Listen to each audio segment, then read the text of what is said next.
مسكت الحجر وبكل قوة رميته برا السور، بس سمعت صوت واحد بيتوجع كأن الحجر خبط فيه، وبسرعة طلعت برا السور بس ما لقيتش حد.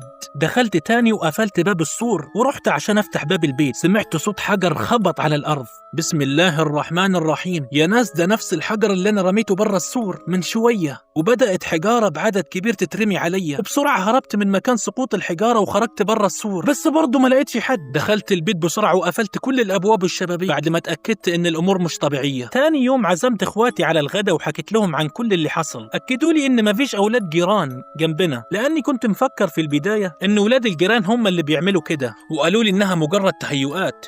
وأكدوا لي كمان إنهم كانوا بيترددوا على البيت باستمرار، يعني استحالة يكون البيت مسكون.